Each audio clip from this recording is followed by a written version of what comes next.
আজ মাঘী লক্ষ্মী পূজা। বাংলা পঞ্জিকা অনুসারে মাঘ মাসের প্রথম দিন অনুষ্ঠিত হয় এই লক্ষ্মী পূজা। এটি শীতের শেষ এবং বসন্তের সূচনা উপলক্ষে পালিত হয়। লক্ষ্মীকে ধন সম্পদ, সুখ এবং সমৃদ্ধির দেবী হিসেবে পূজিত করা হয়। গ্রামীণ বাংলায় খুবই জনপ্রিয়। এটি কৃষি ও সামগ্রিক ফসলের সাফল্য কামনায় পালিত হয়। প্রত্যেক পরিবারে মিষ্টি, নতুন শস্যের ভোগ দিয়ে পুজো করা হয়। শীতকালে নারকেলের কুল, মূলো প্রসাদের মূল উপাদান। এই পূজার সুন্দর কিছু রীতি আছে। দেখবেন বাঙালির ঘরে লক্ষ্মীর হাঁড়ি এক কোণায় রাখা হয়, যার মধ্যে থাকে ধান।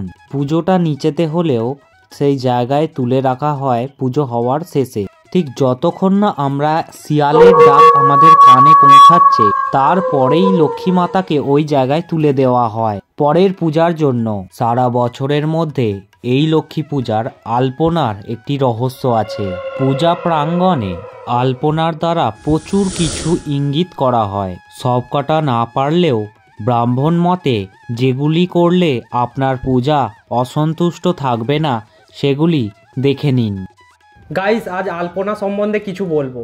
আমরা যখন আলপনা দুটো টাইপের হয়, এক হচ্ছে চাল ভিজিয়ে রেখে সেটাকে বেটে আলপনা দেওয়া যায়, আর একটা হচ্ছে দেখো এই কেমিক্যাল মতো একটা পাউডার পাওয়া যায় বা মার্কেটে, যেটাকে আমরা জলে একটুখানি জল নেব, সেটাতে অল্প করে একটু ডাল ঢেলে সেটাকে মিশ্রণ করে নেব, তাহলে এটা অতি সহজে ব্যবহার করতে পারবো।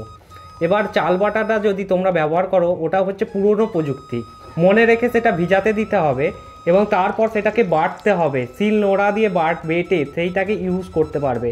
এটা অতি সহজেই খালি জলে ডালো, মিক্স করো আর অ্যাপ্লাই করো।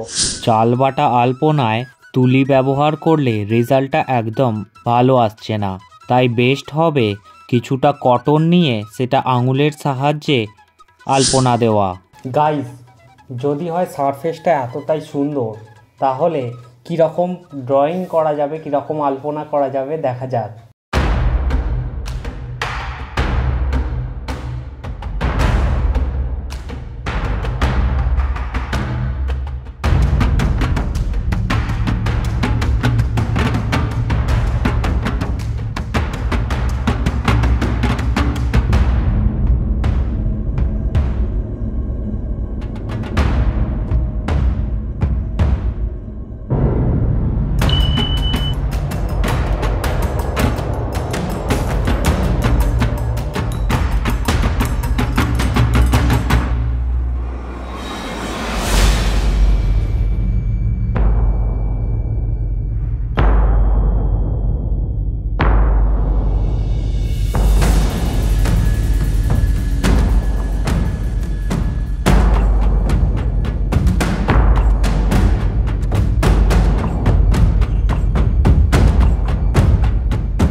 প্রত্যেক বছর এই আলপনা কাজে লাগে। মনে রাখার সহজ উপায়টা বুঝে নাও। প্রথমে একটা কৃষি জমিকে ইমাজিন করুন। সেখানে থাকছে একটি গরু, একটি লাঙল, সূর্য, চাঁদ, তারা, চ্যাঙারি, কাস্তে, কুড়ুল, থাকছে গঙ্গা, যমুনা, জলে থাকছে হাঁস, পদ্মফুল, একটা অবশ্যই বেলপাতা, জমিতে থাকছে ধান, গাছে ওঠার মই, গাছে বসে আছে পেঁচা, একজন গৃহিণী, হাতে থাকছে অলংকার, শাখা, পলা, আয়না, চিরুন, সিঁদুর কৌটো, কুলো, ঘরের কিছু আসবাবপত্র, আগেকার দিনের গদা, খাট, বালিশ, বিছানা, প্রদীপ, কৌটো, একটা শঙ্খ। ব্যাস, এই কটা জিনিস আপনার লক্ষ্মী পূজা সম্পূর্ণ করবে। যদি আপনি এই সিনারি দেখে ভয় পাচ্ছেন, তাহলে আপনার কাছে রইল এরকম ব্যাকআপ প্রসেস।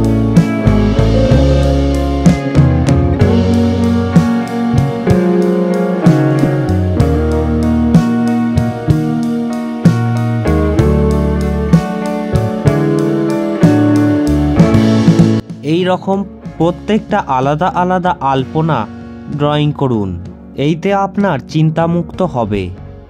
ভালো থাকবেন।